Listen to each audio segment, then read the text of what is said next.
ተጠያቂነትን ለማጠናከር የዳኞች ያለመከሰስ መብት የያዘ የዳኞች የፍርድ ቤት ማጠናከሪያ አዋጅ፣ ዲጂታላይዜሽንን መሬት ሊያስነካ የሚችል እንደዚሁ የህግ ማዕቀፍ ዲጂታሊ አገልግሎት ሲሰጥ ተገልጋዮችም አገልግሎት የሚሰጡ ዳኞችም በህግ መሰረት ከዚህ በፊት ያው በወረቀት ስለነበረ ይህንን የሚያስቀር የሶፍት ኮፒዎች የመሳሰሉ ሲሆኑ ተገልጋዮች አንገደድም የመሳሰለ ነገር ሊያመጣ ስለሚችል የህግ ማዕቀፍ ስለሚያስፈልገው እሱን ለማውጣት ችለናል።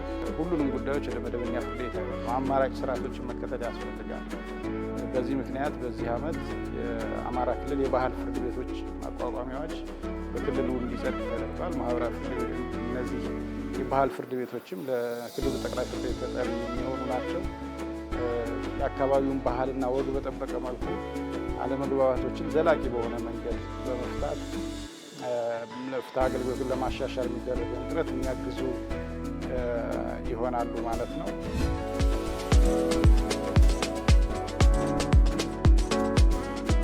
ተቋማት የራሳቸው የሙያ ነጻነት አላቸው። እሱን ጠብቀው ነገር ግን የፍትህ ጉዳይ በጋራ የሚሰራባቸው ብዙ ስለሆኑ እሱን በጋራ የሚሰራበትን እያንዳንዱ አባል ተቋም በጋራ ጉዳዮች ላይ ኃላፊነት ወስዶ መስራት እንዳለበት የሚያሳዩ የህግ ማዕቀፎችን ማዘጋጀት ተችሏል።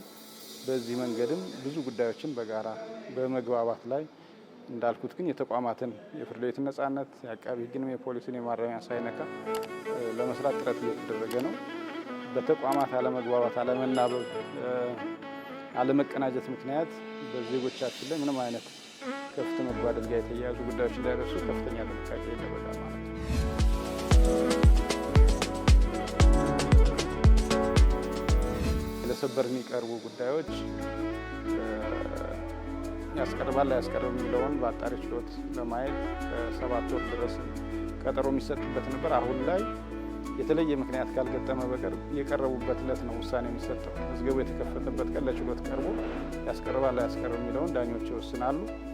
የውሳኔው ጥራት እንዲኖረው አቅም ያላቸውን ዳኞች እና የተለያዩ ጥራትን የሚያረጋግጡ እርምጃዎችም ፍርድ ቤቱ እየወሰደ ነው የሚገኙ። በተመሳሳይ ለውሳኔ የተቀጠሩ መዛግብትም ሲሆኑ ዳኞች ለውሳኔ መዝገብ ተቀጠሩ በቀጠሩበት ቀን ውሳኔ ሰጠው መምጣት ይኖርባቸዋል። አሁንም የተለየ ምክንያት ከሌላቸው በቀር ይህንንም እንደ ባህል ተደርጎ ፍርድ ቤቱ ላይ እንዲያዝ አድርገናል።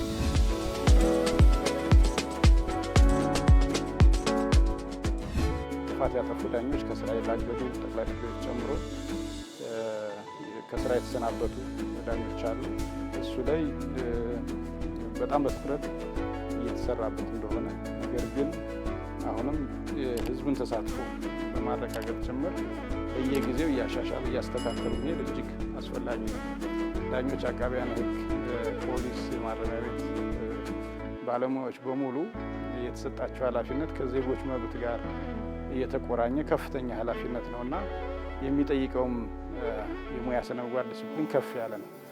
እሱን እያሳደጉ መሄድ ይህንን የሚገዙ የህግ ማዕቀፎች፣ ስትራቴጂዎች ጭምር እየተዘጋጁ ነው ያሉት። እሱን አሁን ያሉትንም በአግባቡ ማስተግበር የግድ አስፈላጊ ነው። የትኩረት የተሰጠው አንዱ ጉዳይ ነው።